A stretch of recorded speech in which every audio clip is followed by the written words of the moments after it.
This video brought to you by Lunar Toy Store. Hey, my name is Jobby, and you're about to get triggered.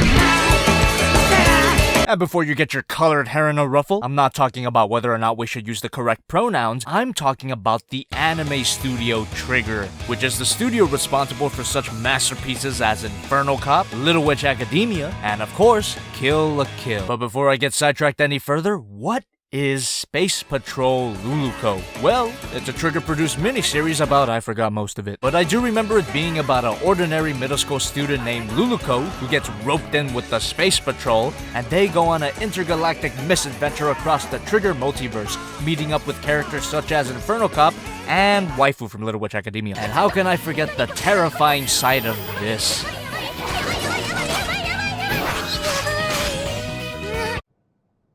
But that's a whole nother figure. The painting and the sculpting on this figure is great. And because this figure is part of the Nendoroid series from Good Smile Company, it's got a big-ass head and a tiny-ass body. This is what's also known as the chibi style, super deformed, or brain cancer. The face is appropriately cute as fuck, and the hair is surprisingly detailed, especially compared to the simplistic body. And if you wanted a little more variety of facial expression, you get two alternate face plates. You simply remove the bangs, which is actually harder than it sounds. You know, changing the face of a Figma figure is one thing, but the sheer size of this empty hole I can't sleep tonight. You get a face that's shocked, disgusted, worried. It's a mixture of emotions, and this has gotta be one of the funniest screen caps from the show. Makes for a great reaction image. From certain angles, this face looks unbelievably anime accurate, and it's unbelievable because she doesn't have a nose. But when you turn it to the side, that's when it gets kinda weird. Anyone watch Planet 51? I never did, and I'm still traumatized. And finally, you get an absolutely adorable shocked face. It has the same lack of nose issue, but look at the little heart tongue. Ah! It's cute. And to make her look even more shocked, you can switch out her little side tail for a straight-edged one. And to complete the look, you get a pair of arms with bent elbows. You simply switch it out, and there you go. Like Scooby-Doo! Wait.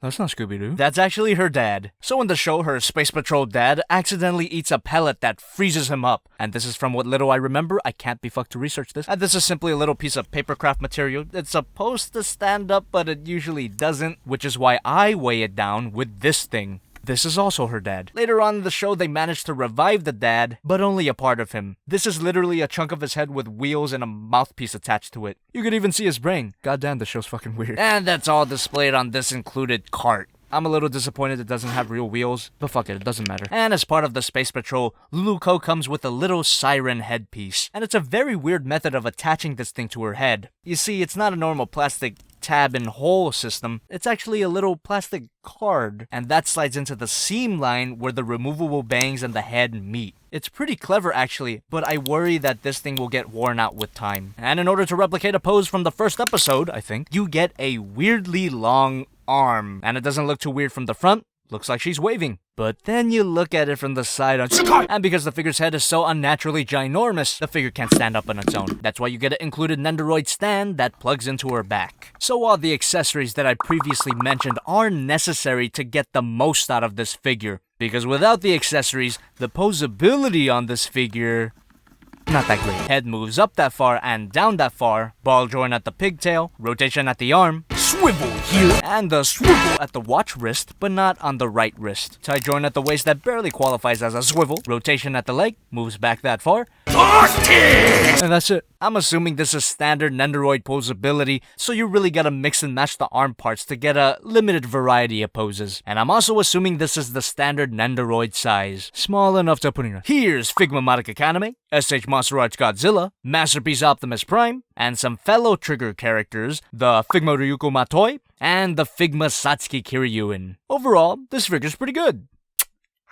And if you saw my One Punch Man Nendoroid review from a while back, check it out if you haven't, you know that I'm not really a Nendoroid collector, but I would definitely recommend this figure if you're one of the few people who watch Luluco. So I took a look at this figure partly because I have a passing interest in Luluco, and because the Lunar Toy Store gave it to me for free. I am glad to say that me and Lunar Toy Store, we're back in business. The sellout saga continues. And if you don't know what Lunar Toy Store is, they're a newer, more smaller online toy store, but they've got a great selection of figures for pretty good prices. prices. This ranges from Nendoroids, Transformers, Gunpla, which they really want me to push for some reason, check back on Saturday. So please check out Lunar Toy Store if you can. Any figure bought from them because of me is incentive for them to continue sending me free stuff. And more free stuff means more videos.